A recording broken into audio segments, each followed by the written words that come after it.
एक गुरु अपने शिष्यों को प्रभावशाली व्यक्तित्व पर प्रवचन दे रहे थे। गुरुजी कह रहे थे कि दुनिया में 2 प्रकार के लोग होते हैं। पहले वे जो कहीं जाते हैं और कहते हैं देखो मैं आ गया हूं, और दूसरे वे होते हैं जो जहां भी जाते हैं लोग कहते हैं देखो वह आ गया है। हम में से अधिकांश लोग खुद को दूसरे प्रकार के लोगों की श्रेणी में देखना चाहते हैं, लेकिन ऐसा क्या कारण है कि अधिकांश लोग पूरी जिंदगी अपनी पहचान नहीं बना पाते, अपने विचार व्यक्त नहीं कर पाते या किसी को प्रभावित नहीं कर पाते। एक बड़ा समूह इसे अपनी बदकिस्मती मानकर किसी और के दिखाए हुए रास्ते पर ही पूरी जिंदगी चलते रहते हैं। आपने अक्सर अपने आसपास ऐसे लोगों को देखा होगा जो आपके जितने बुद्धिमान न होने के बावजूद सामान्य लोगों से कहीं बेहतर करते हैं। उन्हें देखकर आपने जरूर सोचा होगा कि आखिर ऐसा क्या है जो उन्हें इतना सफल बनाता है। और सबसे महत्वपूर्ण सवाल ये है, क्या आप भी वह कला अपने भीतर ला सकते हैं? मैं आपको बता दूं कि वे सफल लोग लोगों का दिल जीतने की कला जानते हैं। ये लोग यूं ही सफलता की ऊंचाई तक नहीं पहुंचे,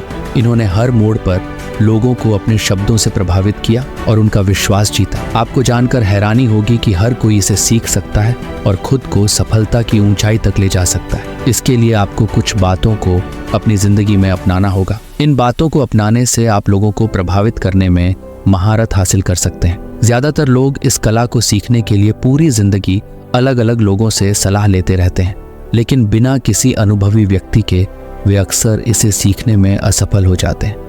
गुरुजी यह सब कह रहे थे, तभी एक शिष्य खड़ा हुआ और बोला, गुरुदेव मेरे मन में एक प्रश्न है। मुझे समझ नहीं आता कि मैं लोगों की भीड़ में अपनी एक खास पहचान कैसे बना पाऊं। आखिर हम खुद को सैकड़ों लोगों की भीड़ में कैसे अलग कर सकते हैं और अपने आसपास के लोगों पर अपना सकारात्मक प्रभाव कैसे छोड़ सकते हैं? क्या इसका कोई समाधान है? गुरुजी ने संकेत दिया कि शिष्य बैठ जाए और कहा, यह समस्या सिर्फ तुम्हारी नहीं है, बल्कि आज अधिकांश लोग इस समस्या से जूझ रहे हैं। तुम्हें इसका समाधान बाहर से बहुत कठिन लग रहा होगा, लेकिन अगर तुम ध्यान से देखो तो पाओगे कि आप में से हर कोई यह काम कर सकता है। इसके लिए आपको 9 बहुत महत्वपूर्ण बातों को ध्यान में रखना होगा। इन 9 बातों में सबसे पहली चीज है आपकी मुस्कान। हाँ, हमारी पूरी व्यक्तित्व की शुरुआत हमारी मुस्कान से होती है, लेकिन अगर कोई व्यक्ति बिना परिस्थिति को समझे इस मुस्कान का उपयोग करता है तो यही मुस्कान जल्द ही उसके व्यक्तित्व को फीका कर सकती है। इसके अलावा केवल एक प्रकार की मुस्कान नहीं होती है, हमें विभिन्न अवसरों पर अलग अलग मुस्कान देनी होती है जो उस अवसर के संदर्भ में उपयुक्त हो। हमारी मुस्कान सच्ची या झूठी हो सकती है और यह व्यंग्यात्मक या प्रभावशाली भी हो सकती है। मुस्कान के बारे में सबसे महत्वपूर्ण बात यह है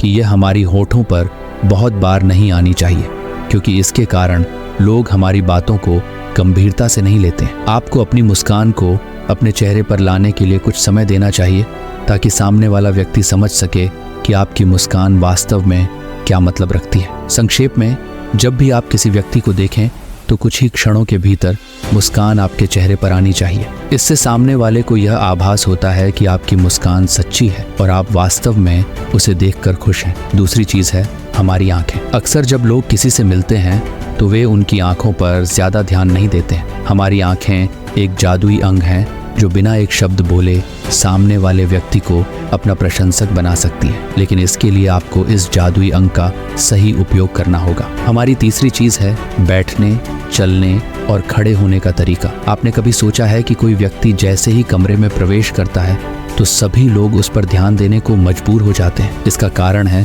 उनका आत्मविश्वास। जो व्यक्ति सीधे खड़ा होता है, हमेशा सिर ऊंचा रखता है और अपने कदमों में आत्मविश्वास रखता है, वही लोगों पर गहरा प्रभाव डालता है। चौथा नियम, उनके भीतर के बच्चे को पहचानें। यदि आप वास्तव में किसी को प्रभावित करना चाहते हैं तो सबसे अच्छा तरीका यह है कि उनके भीतर के बच्चे को पहचानें और उसे खुश करें। 5वां नियम, उन्हें पुराने दोस्त की तरह महसूस कराएं। जब आप किसी नए व्यक्ति से मिलते हैं तो उसे ऐसा महसूस कराएं कि वह आपका पुराना दोस्त है जो अब वर्षों बाद आपसे मिला है। 6वां नियम, एक भरोसेमंद व्यक्ति के रूप में सामने आए। 7वां नियम, सामने वाले व्यक्ति की बॉडी लैंग्वेज और विचार पढ़ें। 8वां नियम, खुद को मानसिक रूप से तैयार करें। 9वां नियम, बात करने के तरीके का प्रभाव छोड़ें। अक्सर इससे फर्क नहीं पड़ता कि आप क्या कहते हैं, बल्कि इससे फर्क पड़ता है कि आप कैसे कहते हैं। गुरु ने यह कहकर अपना प्रवचन समाप्त किया। शिष्य को अपने प्रश्न का उत्तर मिल गया। सभी शिष्यों ने गुरु का धन्यवाद किया और आश्रम में